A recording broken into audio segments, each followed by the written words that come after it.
guys, this is your Mommy Kat and welcome back to my channel. In today's video, pupunta tayo sa Osaka, Japan at kakatapos lang natin dito sa may immigration at security check. So ngayon naman, let me show you kung meron man nagbago dito sa NAIA Terminal 3. Paglabas din sa may security check, may mga shops dito like Tumi, Longchamp, and Coach. Dito naman may Kate Spade New York. And of course, hindi mawawala ang Travel Free Shop. So sa ngayon, wala naman akong nakitang nagbago kasi the last time I've been here was July 2025 nung nag-Thailand ako. Mukhang same pa rin naman. Kanina kumain kami dyan sa Great Manhan ng daing na bangus. Ayan. Dito, may duty-free shop din. Over here, ang Seattle's Best. Ito naman ang Kaishu Rice Noodles Express. Then, dito naman ay ang Gastro Bridge. Si Bunso, dito naman siya kumain kanina sa may Shake Shack. Ang mahirap lang dyan, walang upuan. Kaya, nag-order lang siya dito, tapos doon siya sa amin kumain sa may Great Manhan. Okay, may cha time na rin dito. And Tesoros. So, mga Philippine goodies. Then, Pasalubong Philippines. So, kung meron kayong mga family na pupuntahan sa ibang bansa, yan, pwede na silang pasalubungan dito ng mga dried mangoes at kung ano-ano pang mga Pinoy goodies. Over here naman ang Kenny Rogers Frez Box. Parang ngayon ko lang nakita yan, yung Frez Box. And Papa King. Ang gate natin ngayon ay 115. So, doon tayo sa may pinakadulo. Dito naman yung mga gates na 101 hanggang 111. So, hindi na ako pupunta doon, guys. Pupuntahan ko na ang aking family sa 115. And here is Bluesmith Specialty Coffee and Comfort Food. Okay, so puntahan na natin ang aking family. Actually, kasama namin ang mga sisters ng asawa ko at ang mga anak nila. So, it's a big family trip. First time namin gagawin to, kaya masaya yan. Ang flight natin ay 5J828 Cebu Pacific. And ang boarding natin ay 12:30. And it's currently 10:53 in the morning. So we still have an hour and a half to wait. Our flight will leave at 1:30. I know, 1:10 p.m. So hopefully on time ang flight natin. Kanina pala sa immigration, guys, it went smooth naman. Wala namang masyadong tanong. Apat kami magkakasama sa isang counter ng immigration officer. The immigration officer asked, kailan daw ang balik namin dito sa Philippines. Ano pala ngayon, guys? January 2 at ang balik natin ay January 12. Okay. So, ang aking family ay over there. Doon pa pala sa dulo. Ayan na sila. Hi, Dad. Hello. Hi. Okay, so for now, guys, let us wait for our flight. And i-update ko na lang kayo ulit mamaya pag nakasakay na tayo sa plane. See you later!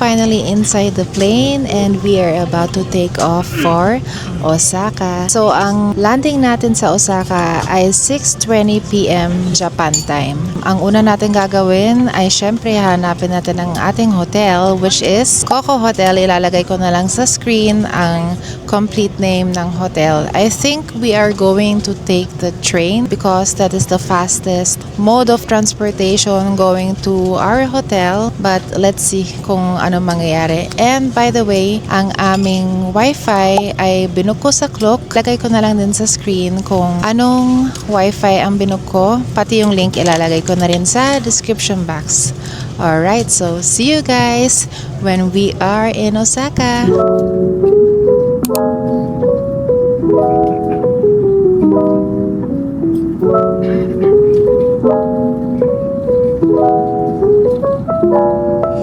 We are finally in Osaka. It is currently 6:30 in the afternoon and we literally just landed and got out of the plane. Now we have to go through the immigration and get our luggages. So see you later. Time for a CR break. Okay guys, so kukunin natin ngayon ang Wi-Fi, which is Ninja Wi-Fi. Galing lang tayo dito sa may international arrivals area. At nandito lang ang Ninja Wi-Fi. So ipapakita ko lang yung QR code na binigay ni Klook. Alright, so bago tayo pupunta sa Coco Hotel, kakain muna tayo ng dinner. Ayan na ang dinner natin. Nag-order kami sa may Sukiya. Kumuha ko ng gyudon na may raw egg with miso soup and salad na may sesame dressing. Asawa ko naman kumuha ng gyudon with kimchi. Si Daniel, ang order niya is gyudon with cheese. At si Yana, same lang din kami ng order. Okay, so kain muna kami ng dinner. Baslala. Ang mga mamok.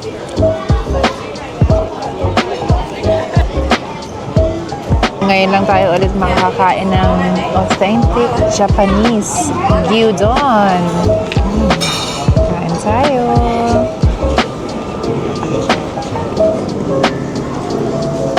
Init.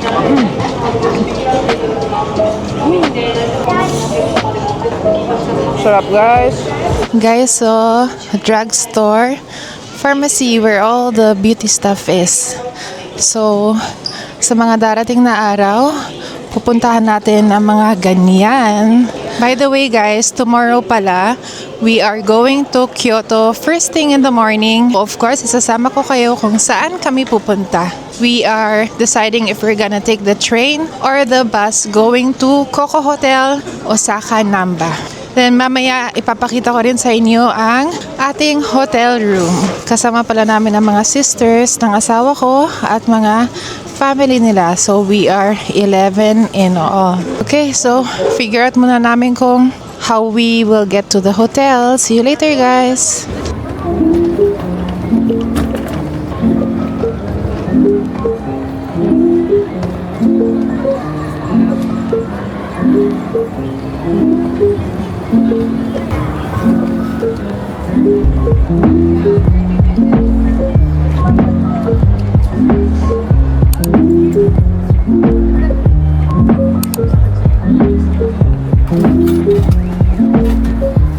Guys, ang lamig ngayon. Grabe, nararamdaman natin ang lamig ng Osaka, Japan. It is currently 3 degrees Celsius. So, super lamig. Ayan guys, so ito ang ticket natin going to Namba. We are taking bus number 11. Then bababa tayo sa may Namba station and we'll be walking for around 10 minutes going to our hotel.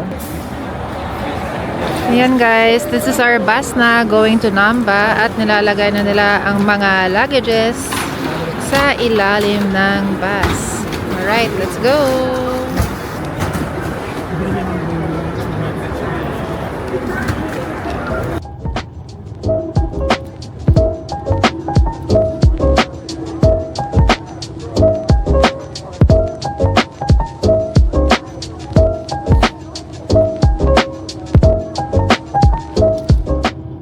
Hi guys! So, kararating lang namin dito sa Coco Hotel, Osaka, Namba, sa Nichimae. And we are here at their residence tower. Bali, dalawang building ng Coco Hotel. Merong isang main building at ito naman yung residence tower. Pero sobrang magkalapit lang naman sila. And ang maganda pa dito, malapit na siya sa Dotonbori at saka sa 7-Eleven. Right beside, sa baba, may 7-Eleven. Okay, so tignan na natin kung anong itsura ng room.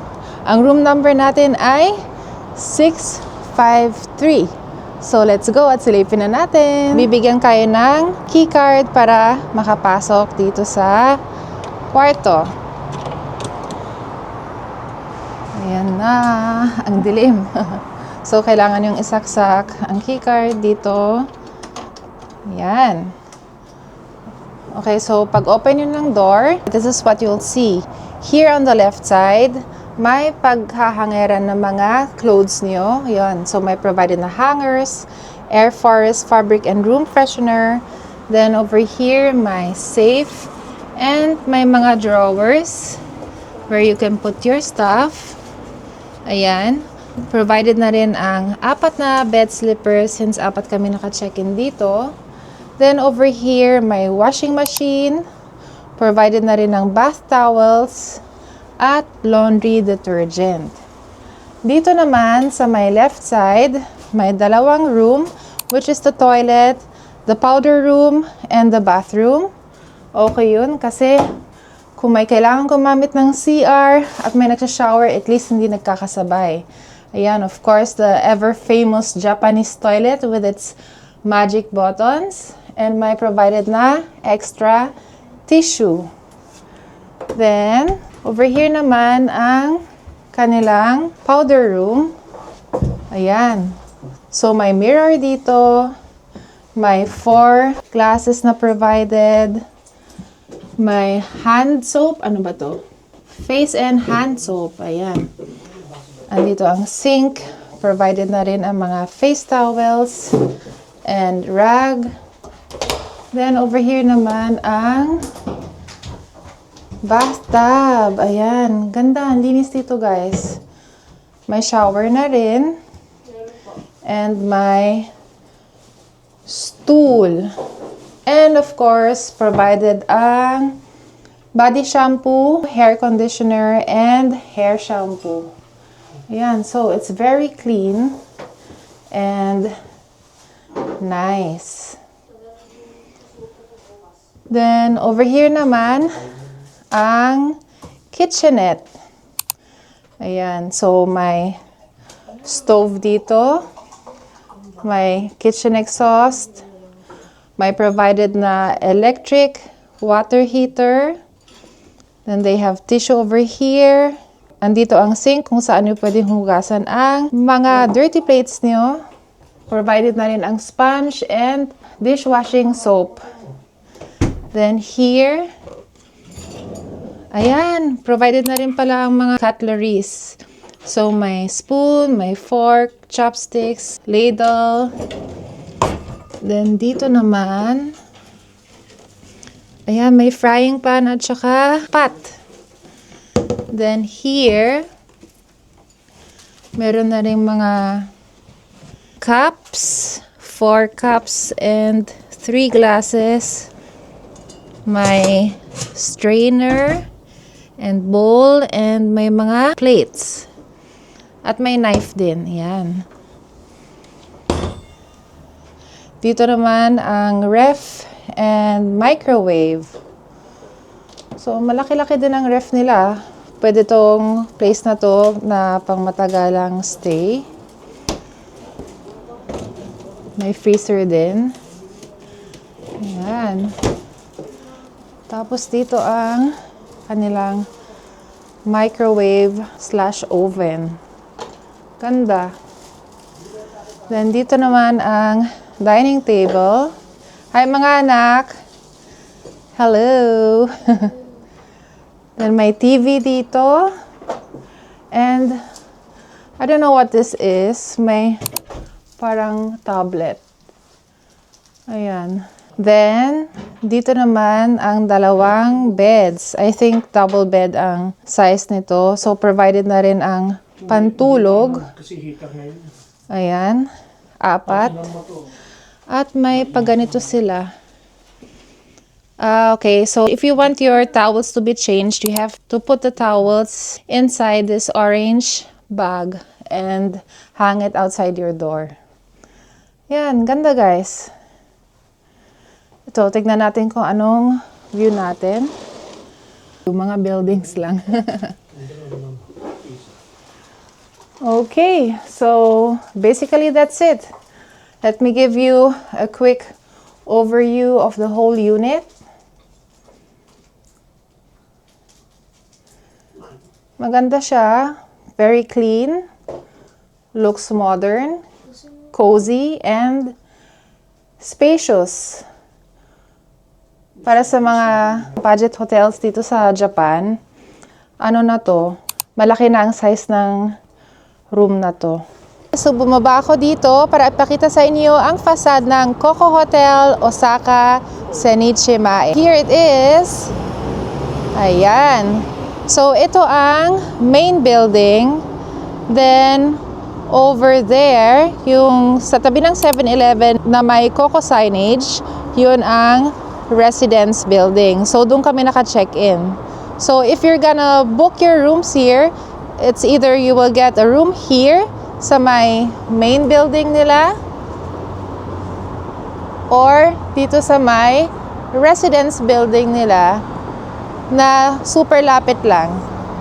And one of the good points about Coco Hotel is that they have a 7-Eleven right beside it. Okay, so ngayon pasok naman tayo dito sa may main building nila para maipakita ko sa inyo kung ano ang itsura.